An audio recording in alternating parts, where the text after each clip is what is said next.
सबका मालिक एक है। जिस व्यक्ति ने भगवान को अनेक रूपों में देखा है और उनको भगवान माना है, कपड़ा कभी भगवान नहीं होता है। अगर भगवान शरीर होता तो शरीर कभी नष्ट नहीं होता। भगवान तो वो है जो अजर अमर अचल और अविनाशी है। भगवान का कभी जन्म नहीं होता है, भगवान कभी मरता नहीं है। आप जीवन में प्रैक्टिस करना, जीवन में अनुभव करना कि भगवान का जन्म नहीं होता है। कैसे नहीं होता है? लोग कहते भगवान लीला करता है, भगवान का जन्म हुआ है। नहीं। जब माँ के पेट में बच्चा बनता है तो उस समय उस बच्चे में कोई जान नहीं होती है।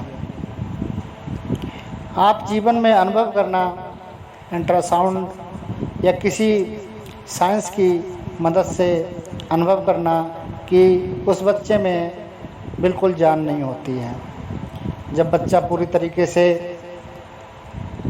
बन जाता है उसका शरीर, तब उसमें आत्मा का प्रवेश हो जाता है, आत्मा अवतरण हो जाती है, आत्मा प्रकट हो जाती है। जो प्रकट हुआ है वही भगवान है। शरीर भगवान नहीं है। चाहे वो राम को हुआ, चाहे वो कृष्ण को हुआ, चाहे वो किसी का भी हुआ, चाहे महात्मा बुद्ध का हुआ, चाहे वो ईसा मसीह का हुआ, चाहे वो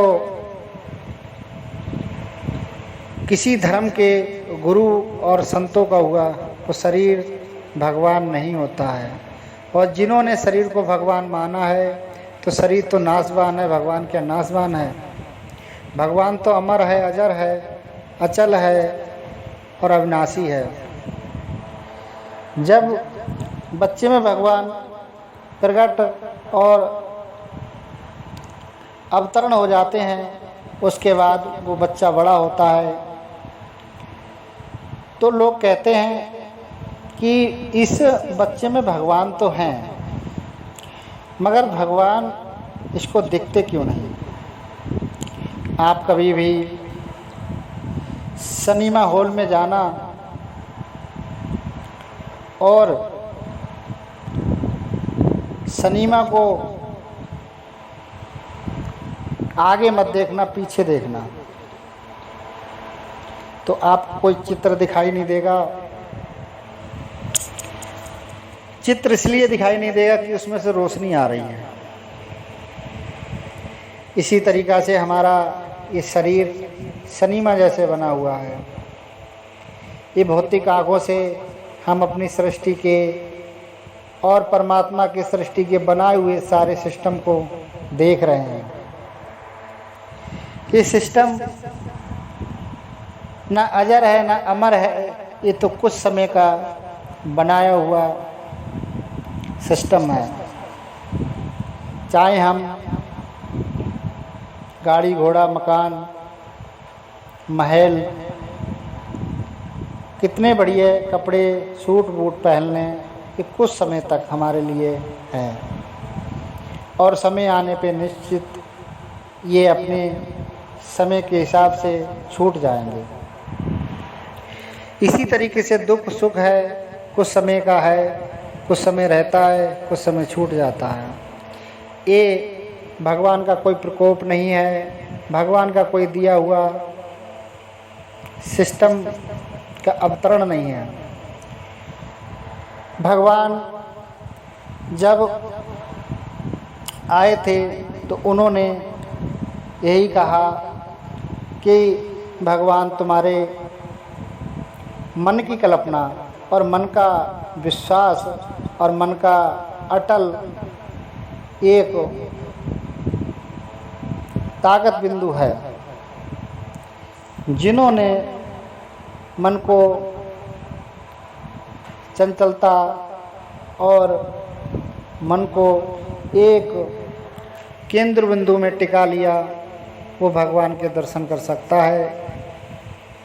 और जिन्होंने ये भौतिक आँखों से परमात्मा को देखने की कोशिश की, ना तो भगवान मिलेगा उसको और ना सृष्टि की कोई चीज़ मिल सकती है। देख तो सकता है, पा सकता है, मगर उसको टूट जाएगा, छूट जाएगा, उसके हाथ नहीं आएगा। हमने एक आँखों से बहुत सुंदर भगवान की मूर्ति को देखा। चलो वो अष्टधातु की थी, ना टूटी ना फूटी, मगर क्या हुआ, जब हमारा समय अंतिम आया तो वो हमारे हाथों से छूटने जा रही थी। मैं कह रहे थे, हे परमात्मा, मूर्ति मेरे दिल में बस जाए, मगर जिस प्रकार की मूर्ति है उस प्रकार का परमात्मा नहीं है। परमात्मा क्यों नहीं है, इसमें लोग विषय करते हैं, विवेक अपना लगाते हैं। आप सोचिए, परमात्मा तो एक तीव्र ज्योति है, एक सूर्य, इसे लाखों करोड़ों अरबों संख्यों सूर्यों को जोड़ दो तभी परमात्मा के एक क्षेत्र बराबर नहीं है। अगर हम परमात्मा की ताकत को ना तो इन चमड़ों की आंखों से देख सकते हैं, न इस चंचल मन से अनुभव कर सकते हैं। अब लोग कहते हैं भगवान की मूर्ति क्यों नहीं है। अगर किसी तेज सूर्य, एक सूर्य तो छोड़ो, एक सूर्य तो बहुत बड़ी बात है, उसे तेज अग्नि के सामने किसी मूर्ति को रख दो, पानी बन जाएगी। जब वो पानी बन जाएगा तो मूर्ति भगवान कैसे बन सकता है। जब वो पानी बन गया तो मूर्ति नहीं बन सकती है। इसी प्रकार राधा नाम को किसी ने जाना नहीं। राधा नाम किसी स्त्री का, किसी छवि का, किसी मूर्ति का नाम नहीं है। राधा नाम वो धारा है जो परमात्मा के पास जाके आत्मा को भी पानी बना देती है। आत्मा जब पानी पानी बन जाता है, फिर वो पानी उस महासागर में, जो परमात्मा का, परम पिता का महासागर है, उसमें पानी में मिला देता है। वही कहते हैं धारा।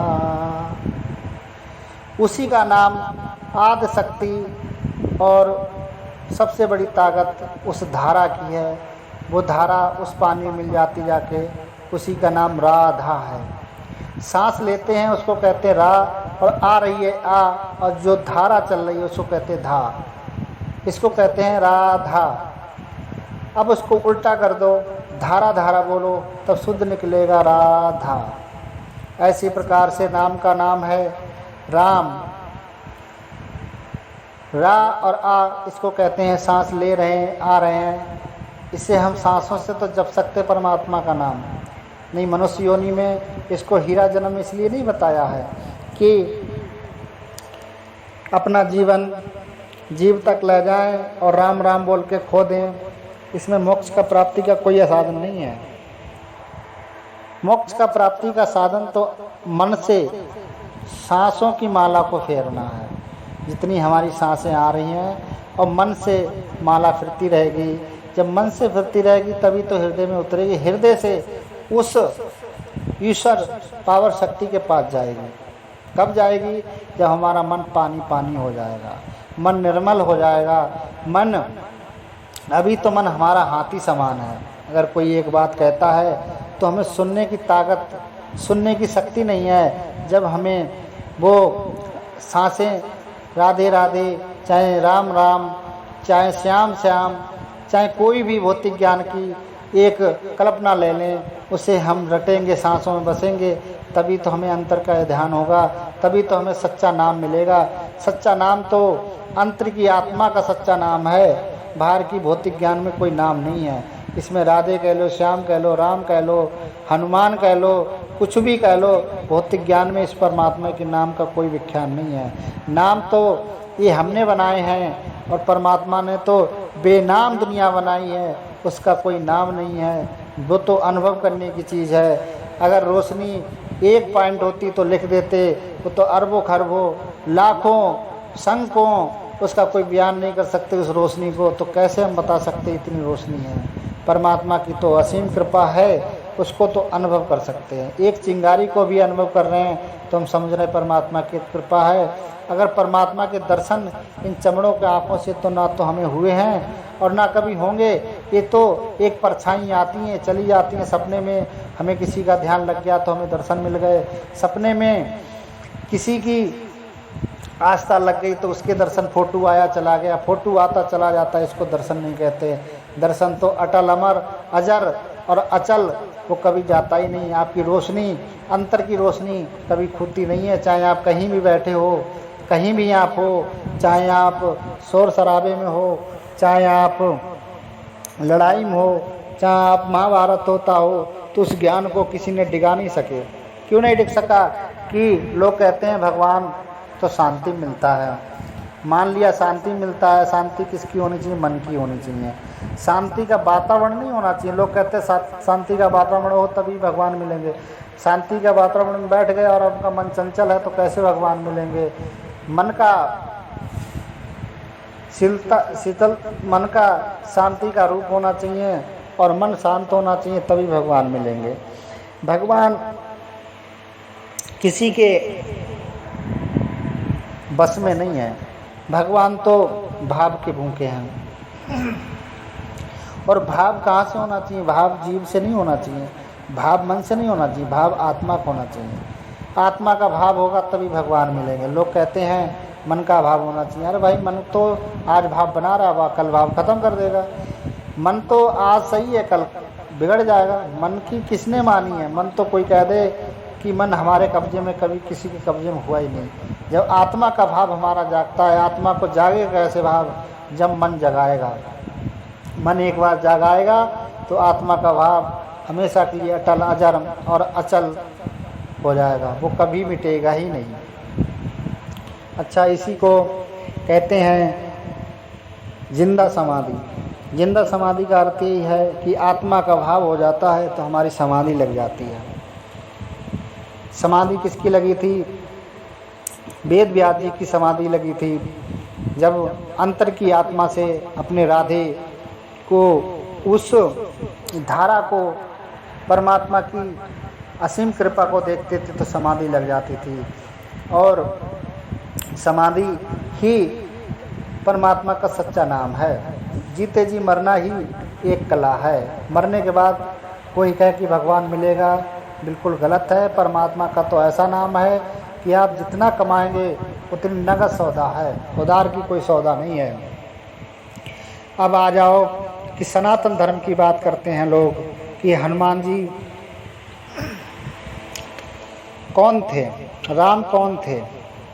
ना तो कोई हनुमान को जानता है और ना कोई राम को जानता है।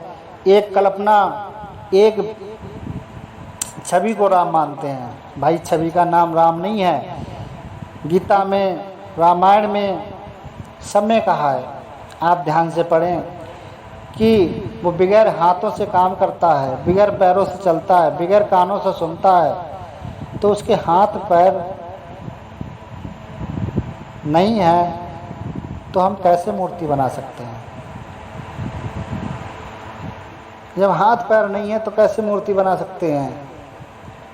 अगर उस परमात्मा की, अगर हम उसकी मूर्ति बना सकते हैं तो उस परमात्मा में जान भी डाल सकते हैं, तो जान क्यों नहीं डालते लोग?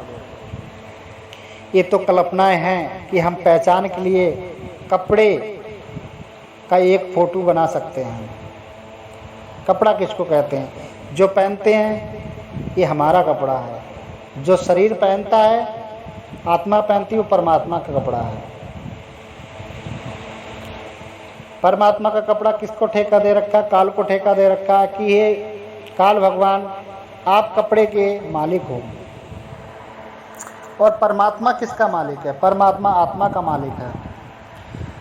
जब तक